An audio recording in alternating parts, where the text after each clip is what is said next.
The body of an unknown beautifully preserved girl buried under the house for 145 years is finally buried properly. In an unusual funeral ceremony, local residents and members of a charity took part in the funeral of a 3-year-old girl. It is believed that the girl died under unknown circumstances a century and a half ago and all this time was buried in a house in San Francisco.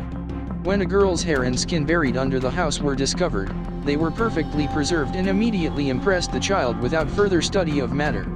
The event was emotional for more than 100 people attending the ceremony, and for those who made funerals possible. 4 charity men respectfully lowered the cedar box into the grave, while hundreds of people spilled flowers on the box.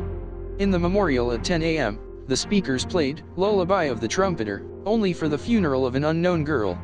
Michael Dunn of the Garden of Innocence charity, which made this whole thing possible, said that the long-forgotten body of the child has gathered many people today. He added that the participation of the local community in this ceremony and many others like her, shows the amazing side of humanity and gives hope for the future. It is rather unusual to find the body in a coffin buried under the house, especially when the body belongs to someone who lived in recent centuries, and not thousands of years ago. However, the body of Miranda should not have been in the place where it was discovered.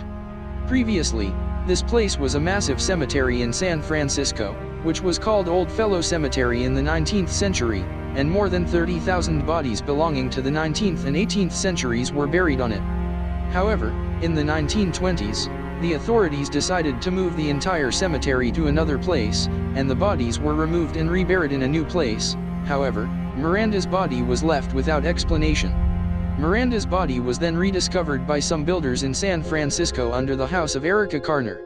Then Ellis Davey of the Garden of Innocence charity contacted Carner to learn of the discovery. The Garden of Innocence serves as a noble reason for the proper burial of unidentified remains of children discovered by chance or during some official excavations. All material used in the funeral ceremony was donated by various people, some of whom took part in this ceremony. Although the burial is complete, extensive DNA testing is underway to find out the true identity of Miranda. The tombstone on the grave of Miranda has a heart shape and says, "The child is loved all over the world. If no one cries, no one remembers."